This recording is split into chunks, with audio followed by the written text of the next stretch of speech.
Buenas tardes, encantado de estar estrenando presencia con ustedes.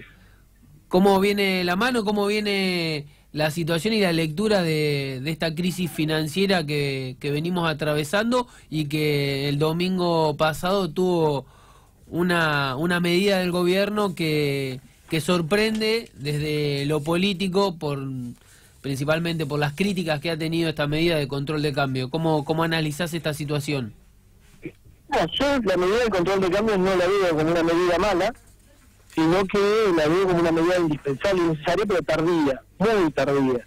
Y además, el otro problema que tiene esta medida, independientemente de que la veo como algo bueno, es que es insuficiente. Primero porque dejó el tope para comprar dólares muy alto, $10.000, y segundo porque permite absoluta libertad de movimiento de los dólares que ya están en el sistema hacia el exterior.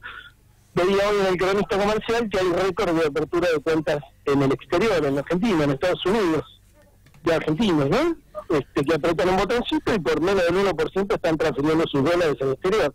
Obviamente, dado que han puesto ya un cepo, que ellos le ponen otros nombres, y que han hecho un default selectivo, que han puesto el nombre de reperfilamiento, la gente que tiene dólares en Argentina y tiene la posibilidad, por el volumen que tiene, de abrir una cuenta en Estados Unidos o en el exterior, la está abriendo y está transfiriendo.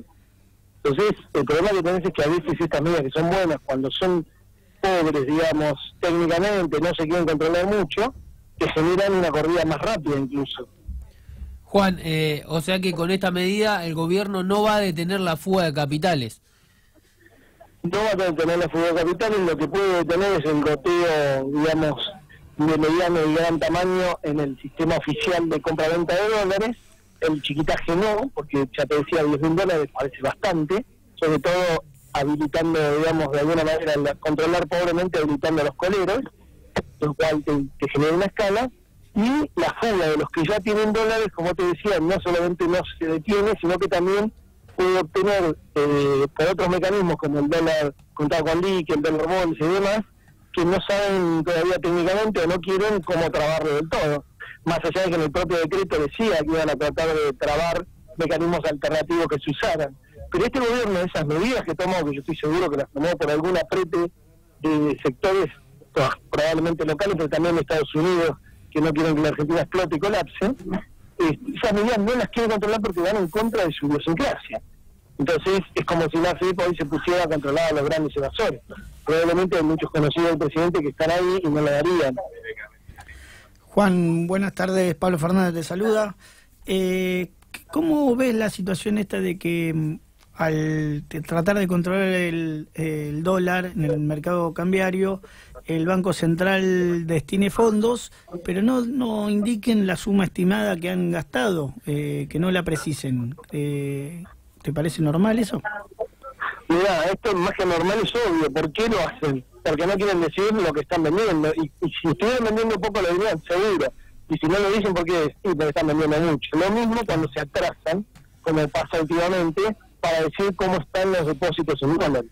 Cuando no te dicen por un par de días y atrasan la información y demás, es porque están fugando muchos depósitos en dólares, que es lo que está pasando ahora, ¿no? Desde que ocurrió lo de las PASO y sobre todo desde que ocurrió las actitudes del presidente en su discurso del lunes, del jueves y demás, y eso generó bastante nerviosismo, han caído estrepitosamente los depósitos en dólares, ¿no? Entonces, se manipula la información, aunque ellos son supuestamente los adalides de la información transparente, se manipula justamente porque no la quieren mostrar para que no se vea la debacle, pero ya sabemos que el Banco Central está vendiendo casi $1.000.000 por día, ¿no? Juan, en el 2017 le recomendabas a los ahorristas que compren dólares y hoy le estás recomendando retirar los ahorros a los ahorristas, por lo que hemos leído en algunos medios. ¿Va a haber escasez de papel físico, de moneda física? ¿Se puede venir un corralito en la Argentina? Desde mayo del 2017, cuando estaba a 16 pesos, yo digo que la macroeconomía no cierra de ninguna manera, y por eso había que comprar dólares, y desde hace más de 6 meses digo, los dólares no alcanzan para todos los que son los depositantes, los que tienen creencias contra el Banco Central en dólares, que son los bonos que defaultaron ahora, y otras cosas que tienen que ver con el dólar. Independientemente del físico, estoy diciendo esto, sí. El físico y el electrónico. El físico nunca alcanza porque los sistemas no están hechos para mover físico. Pero a pesar de eso, la Argentina junto con Rusia, como los dos importadores de billetes dólares físicos más grandes del mundo, importadores obviamente de Estados Unidos, ¿no? En el per cápita somos los primeros del mundo y en volumen somos junto con Rusia los dos más grandes. Esto tiene que ver con la desconfianza en el sistema bancario y obviamente en el Estado, que en algún momento dado, cuando la corrida es suficientemente grande, no por una supuesta quiebra de los bancos, sino por una destrucción de las reservas del Banco Central, termina poniendo algún tipo de corralito sobre los depósitos en dólares, como ocurrió en el 2001 con la transformación en 1,4 más FED, ¿no? Teniendo en cuenta los índices que se están hablando algunas consultoras de 4.3 de inflación y algunos dicen que puede llegar a 5, y en septiembre con el número y teniendo la interanual de cerca de 55% de inflación, ¿cómo ves el futuro en materia económica? En materia de inflación hay un tema. Vos lo que me estás diciendo recién es el número de agosto que están tirando, pero hay un temita que es que la inflación el mes de agosto lo que mide es el promedio de los precios del mes de agosto. ¿Qué quiere decir esto? Que toman los precios del 1 de agosto hasta el fin de agosto. Sí. Y la debacle esta, que implicó un montón de remarcación, empezó el 12 de agosto. Después de las PASO, y cuando empezó la media devaluación de 40 y pico de pesos a casi 60 y a más de 60. O sea que en realidad el golpe fuerte de inflación no lo estamos viendo en agosto, sino que lo vamos a ver en septiembre. Sobre todo septiembre contra septiembre del 2018. Y ahí estoy seguro que vamos a ver más del 60%. Sí. Esto que va a ocasionar que haya manifestaciones, paros y demás, y yo ahí me temo y estoy esperando ser un poco más optimista respecto de que no haya represión, pero dado que a este gobierno le gusta, eso es una de mis preocupaciones. Teniendo en cuenta este panorama que nos plantea crítico y grave para lo que viene, se está hablando de que la Argentina, con esta inflación tan alta y si no tuviera las reservas, estaríamos muy cercanos a un sistema muy parecido a lo que fue la etapa del fin del alfonsinismo, con la hiperinflación.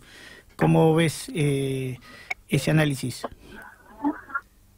Mira, en realidad reservas hay un montón teóricamente, al menos eso es lo que dice una parte de las reservas verdaderas y una parte de la contabilidad creativa que usa el Banco Central, sí. Pero el problema es que también tenemos una deuda monstruosa que supo sacar este gobierno, que supo al mismo tiempo meter y sacar por fuga de capitales, y de esa manera el problema que tenemos es que en realidad las reservas netas son muy negativas. ¿Esto qué quiere decir?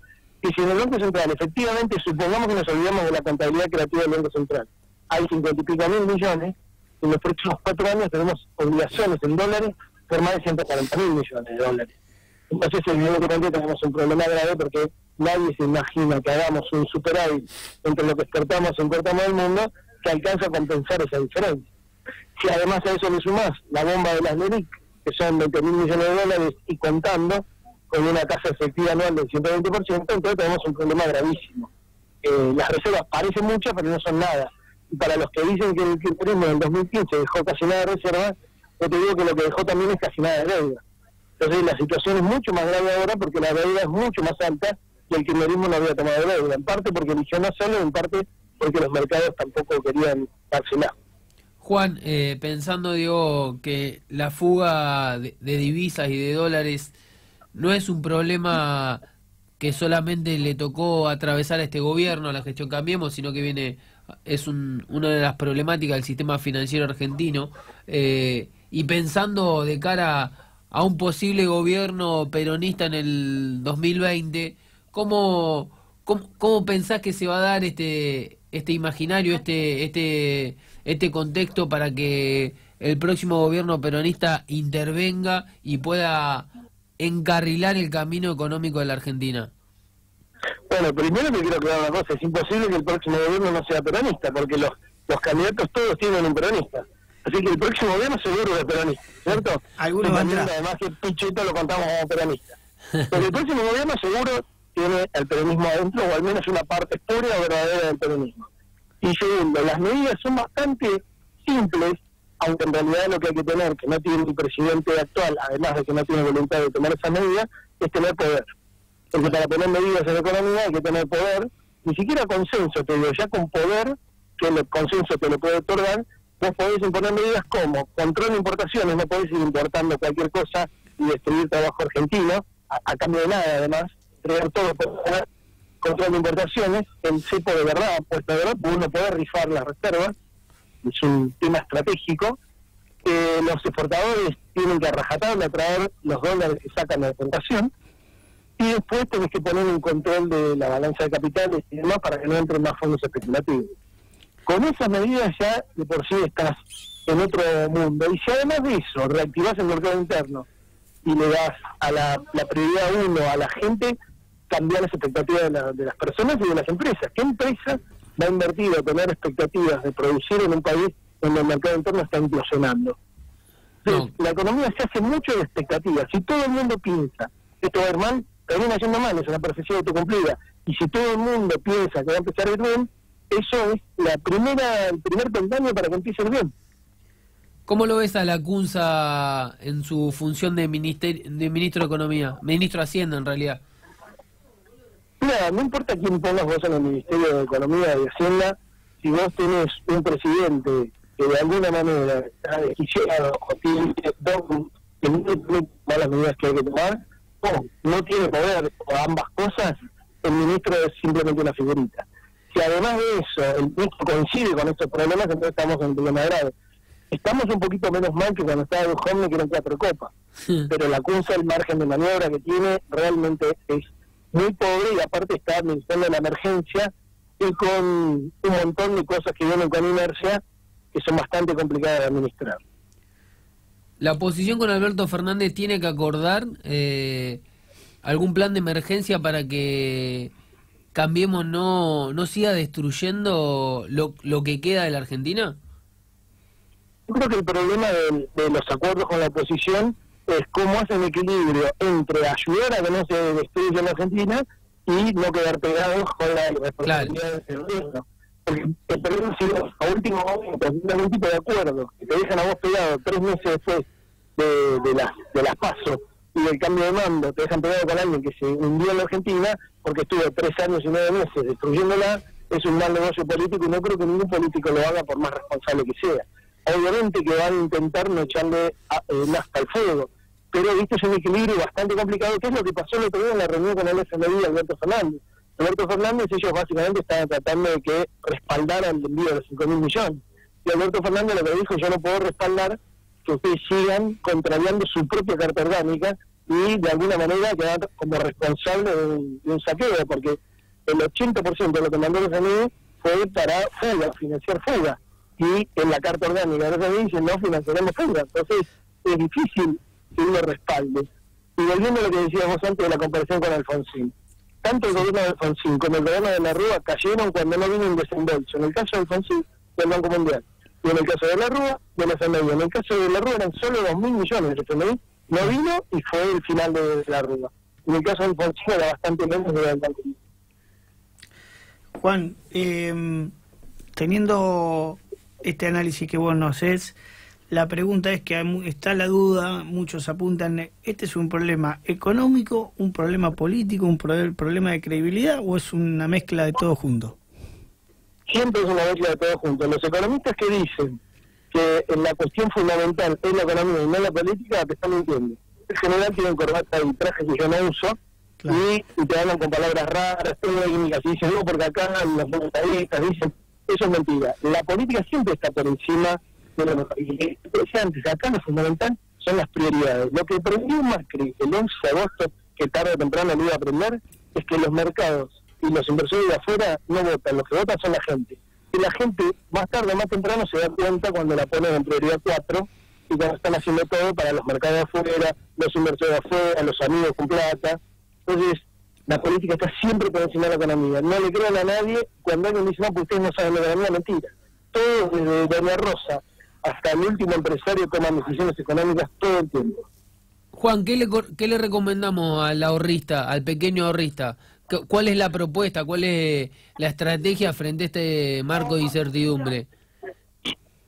Mira, no tengo más remedio que decirle que si tiene dólares en el banco, sepa si le confía más al banco, que piense esto, históricamente, ¿qué fue más probable en un contexto como el actual? que se lo robe el banco o que se lo robe un ladrón en su casa, o en una caja de seguridad.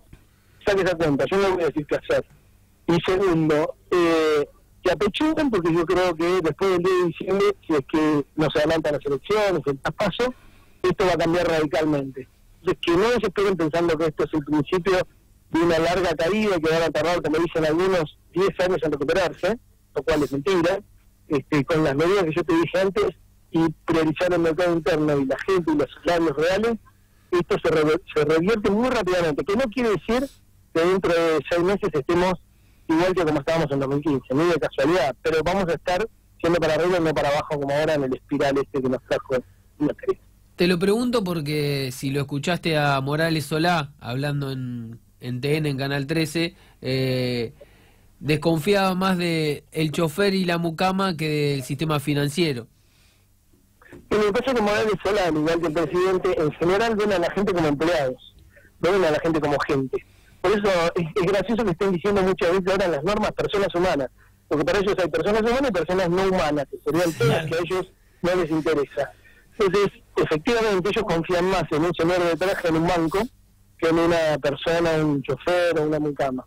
Yo, la verdad, no confío en los bancos. De hecho, si alguna vez compré acciones, nunca compré en los bancos porque no confío.